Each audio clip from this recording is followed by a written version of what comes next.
राव बीरेंद्र सिंह की नेतृत्व क्षमता और दूरदर्शिता ने हरियाणा के विकास में कौन कौन से महत्वपूर्ण योगदान दिए। उनके मुख्यमंत्री बनने के बाद हरियाणा में कौन कौन से महत्वपूर्ण बदलाव आए।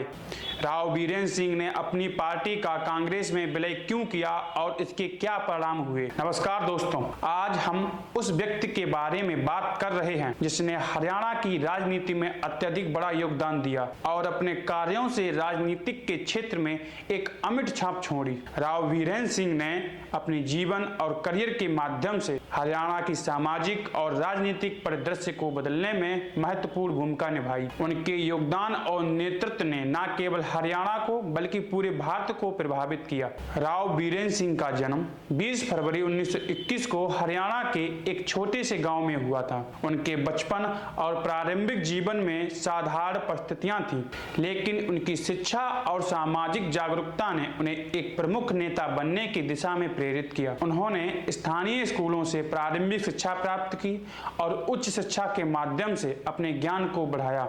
उनके राजनीतिक करियर की शुरुआत 1952 में स्वतंत्र भारत के पहले आम चुनाव में राव बीरेंद्र सिंह ने रेवाड़ी से स्वतंत्र उम्मीदवार के रूप में चुनाव लड़ा। हालांकि वे इस चुनाव में हार गए, लेकिन उन्होंने हार मानने के बजाय राजनीतिक में अपनी स्थिति मजबूत करने के लिए कड़ी मेहनत की। उन्होंने उसी वर्ष किसान मजदूर पार्टी की स्थापना की, जो उनकी सामाजिक और राजनीतिक दृष्टियों का प्रतीक बन गई। 1954 में राव बीरेंद्र सिंह ने अंबाला मंडल से पंजाब विधान परिषद के निर्दलीय सदस्य के रूप में चुनाव जीता। सरदार प्रताप सिंह कैरो की मंत्रिमंडल में उन्हें परिवहन और राजस्व मंत्री का पद सौंपा, जहां उन्होंने अपने कार्यों और सुधारों में प्रभावशाली योगदान दिया। हरियाणा के गठन के बाद 1967 के आम चुनाव में राव बीरेंद्र सिंह ने अपनी पार्टी विशाल हरियाणा पार्टी से पटौदी से चुनाव जीतकर विधायक बने। उन्हें हरियाणा का प्रथम निर्वाचित विधानसभा अध्यक्ष बनने का गौरव प्राप्त हुआ। 24 मार्च 1967 को उन्होंने संयुक्त विधायक दल के बल पर प्रदेश के दूसरे मुख्यमंत्री के रूप में कार्यभार संभाला।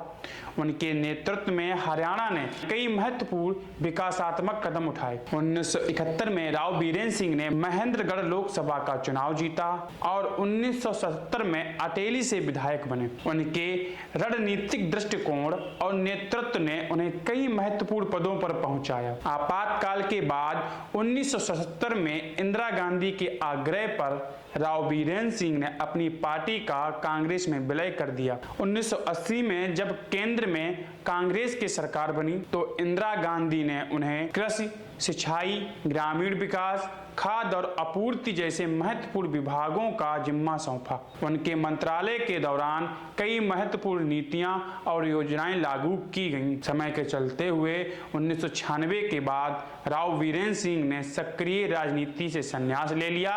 उनके संन्यास के बाद भी उनकी राजनीतिक विरासत और कार्यों ने उन्हें भारतीय राजनीति में एक आदर्श नेता के रूप में स्थापित किया। 30 सितंबर 2009 को यह वह समय था जब गुड़गांव में हृदय गति रुक जाने के कारण राव बीरेंद्र सिंह का निधन हो गया। उनके निधन के साथ भारतीय राजनीति में एक प्रेरणादायक और प्रतिबद्ध नेता को खो दिया, जिनकी सेवाएं और योगदान हमेशा याद किए जाएंगे। ऐसी ही रोचक जानकारी पाने के लिए हमारे यादव विजन चैनल को सब्सक्राइब करें, लाइक व शेयर करें। धन्यवाद।